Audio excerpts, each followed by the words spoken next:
You're late again, and everyone thinks you're an irresponsible idiot. Your mom calls you lazy.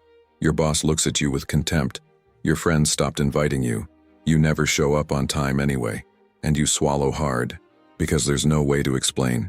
The truth, you were ready half an hour ago, but you froze in front of the mirror, changed clothes 3 times, checked your phone 20 times, reread the confirmation message, rehearsed what you were going to say, and still couldn't leave. People think you don't care, but the reality is you care too much. So much it paralyzes you, so much it suffocates you. Viktor Frankl discovered something disturbing. Anticipatory anxiety makes you live in the future of terror. You've already imagined everything going wrong before even leaving home. Already felt the judgment, the rejection, the ridicule, and the lateness. It's the only way your brain found to protect you, because if you arrive later, you're exposed for less time to be seen, analyzed, rejected. You're not irresponsible. You're panicking, and nobody sees it. Nobody understands. Carl Jung said we live 2 lives, the one everyone sees, and the one nobody can bear to look at. Your second life is a silent war, but here's what nobody told you. Lateness isn't your problem. It's your desperate solution to an invisible problem. And until you face the root of this paralysis, you'll keep losing jobs, friends, opportunities, and the only person who will never forgive you is yourself. So answer me this. How many times have you apologized for something that wasn't your fault, but a symptom of pain that nobody ever validated? Let me tell you what's really happening with you. It's not laziness. It's not lack of responsibility. It's not disrespect. It's something that has a name. And when you understand this, everything will make sense. It's called anticipatory anxiety, and it's destroying your life without anyone noticing.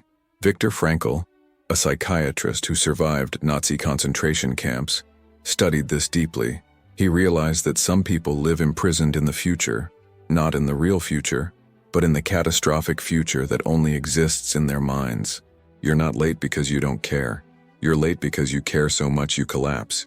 Your mind fires 1,000 scenarios before you leave home. What if I say something wrong?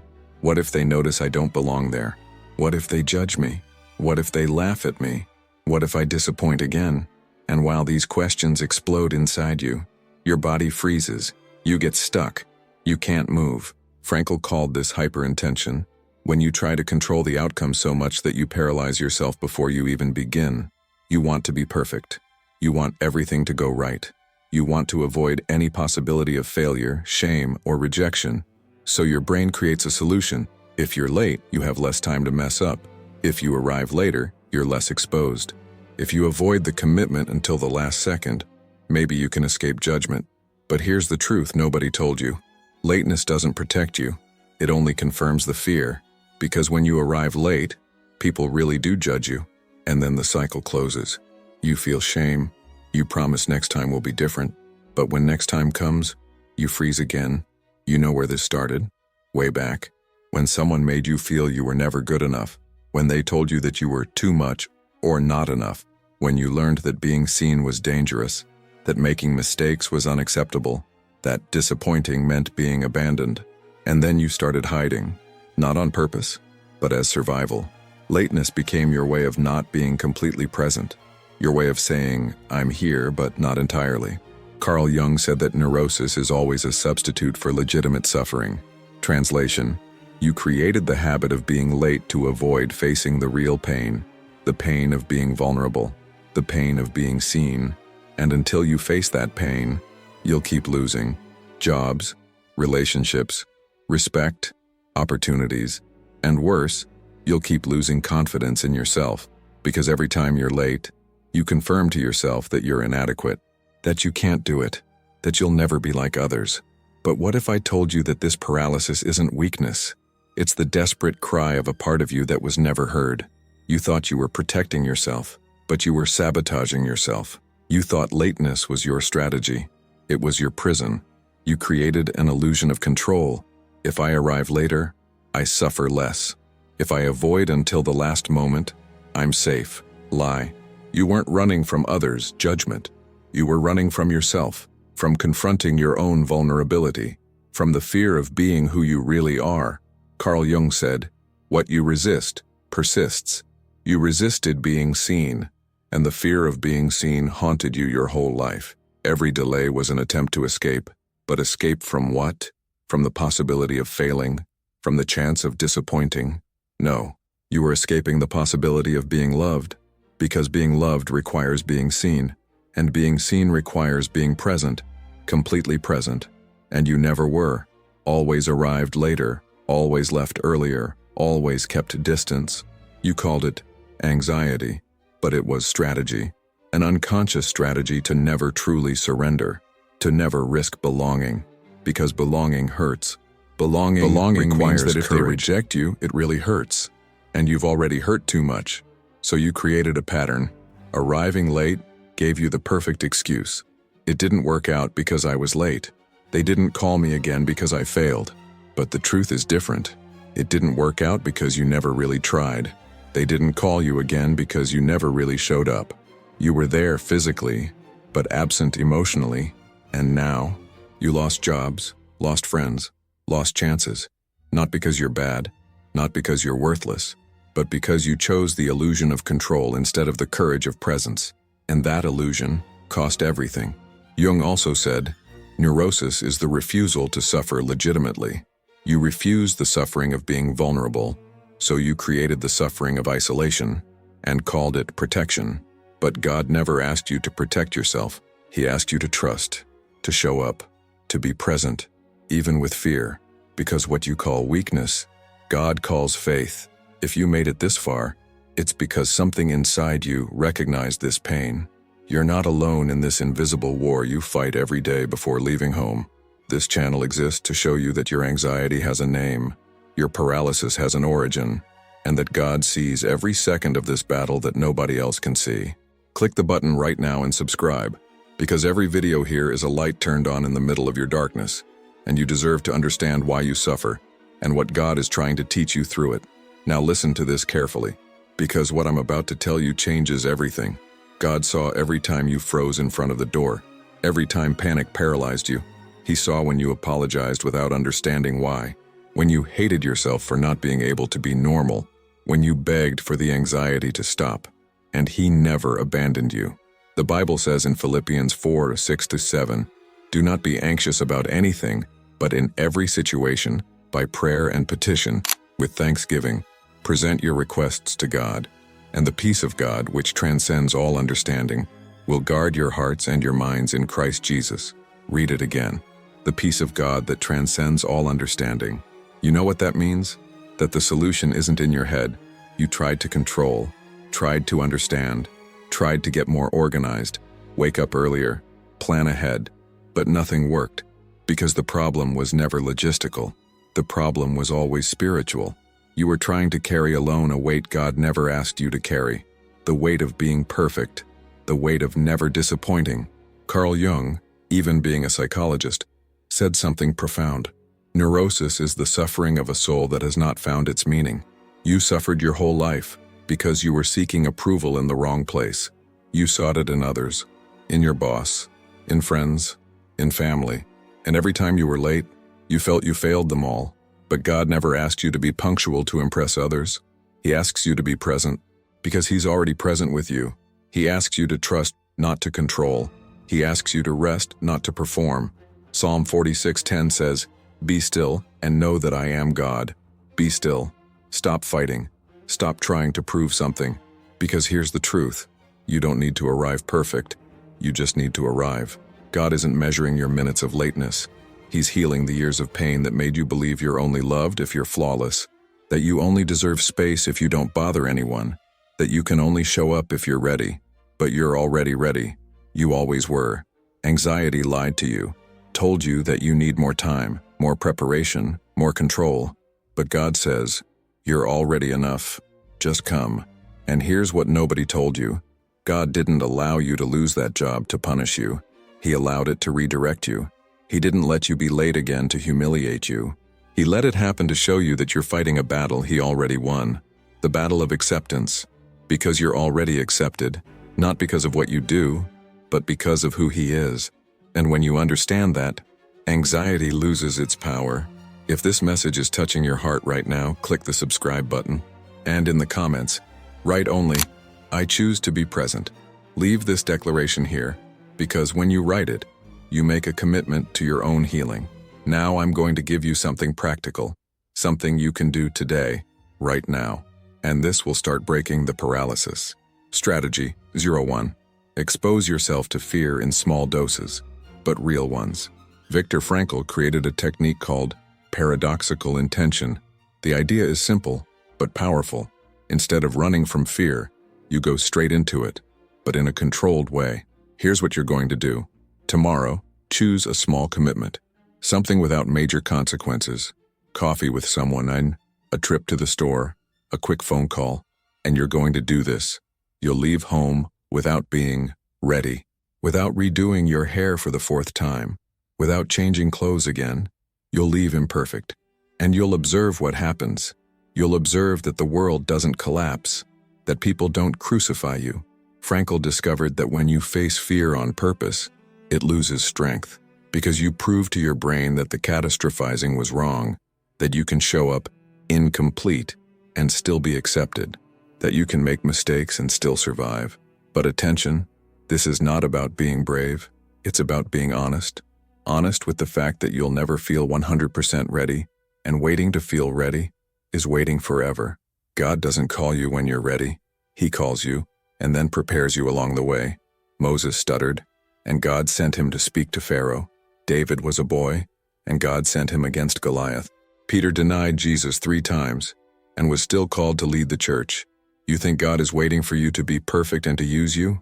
No, He's waiting for you to take the first step, even trembling, even imperfect. So here's your mission. Choose a small commitment. Leave home without being ready. And when anxiety screams, no, you can't go like this, you'll take a deep breath and go anyway, not to prove anything to others, but to prove to yourself that you're stronger than fear, and that God is with you, even when you feel inadequate. Because faith isn't the absence of fear, it's the decision to act despite it. Stop what you're doing right now and pay attention to this, because what comes next is the part that will actually change your life. The second strategy is even more powerful, and it goes straight to the root of paralysis. It's not about leaving home. It's about changing your internal dialogue. Strategy 02. Replace perfectionism with presence. Carl Jung said something that will set you free. Perfection belongs to the gods. The desire for perfection belongs to humans, and it is a curse.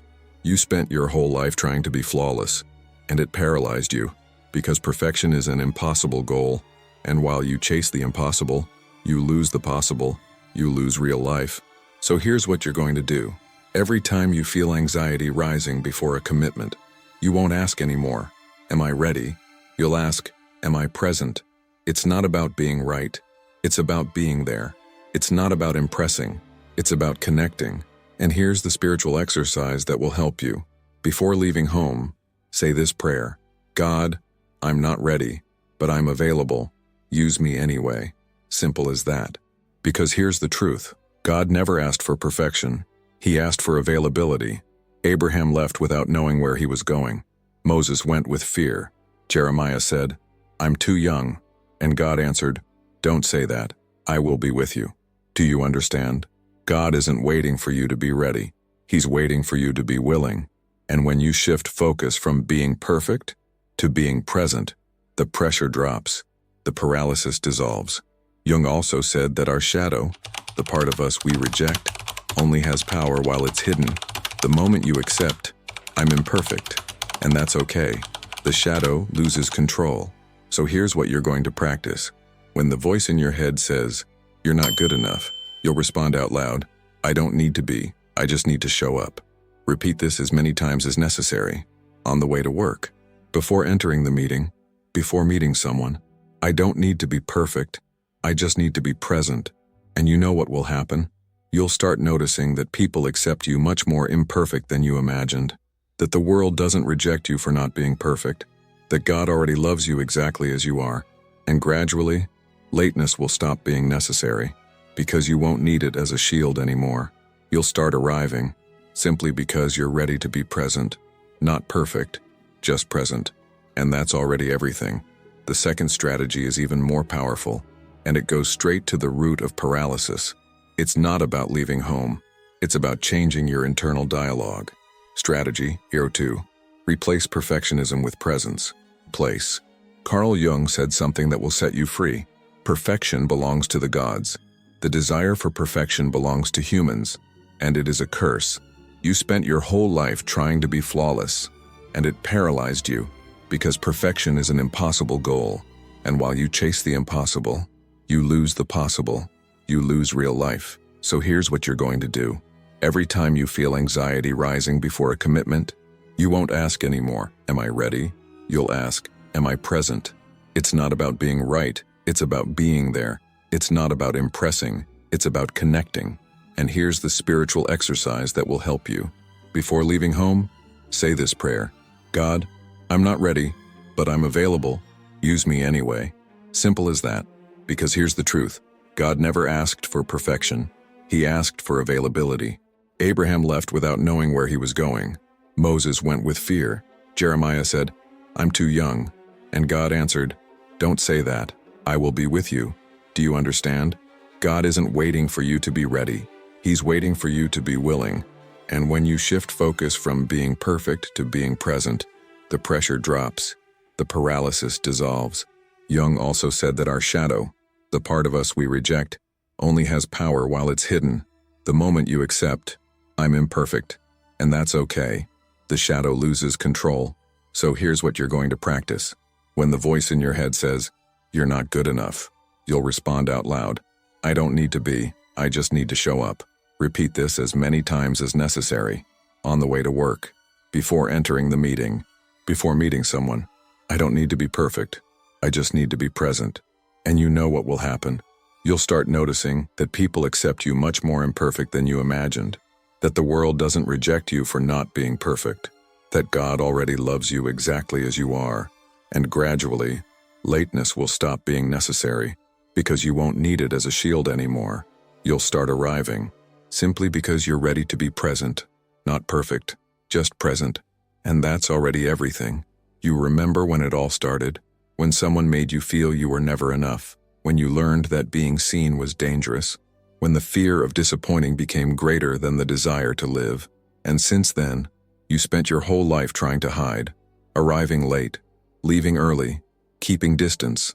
You called it anxiety, disorganization, failure, but it never was. It was a wounded child inside you, trying to protect itself from judgment, trying to avoid the pain of being rejected again, trying to control what could never be controlled. But now you know the truth. Lateness was never the problem. It was the symptom of a war you fought alone. And God saw every second of that battle. He saw when you begged for the anxiety to stop, when you lost your job, when you lost your friends, when you lost confidence in yourself. And still, He never abandoned you. He was there, waiting for you to understand that you don't need to be perfect to be loved. Carl Jung said, "I am not what happened to me. I am what I choose to become." You are not the lateness. You are not the paralysis. You are not the anxiety. You are someone who is learning to trust, to show up, to be present. Even and you know what's going to happen from now on? You're going to start arriving. Not because you're ready, but because you understood you never will be. You'll leave home trembling, but you'll leave.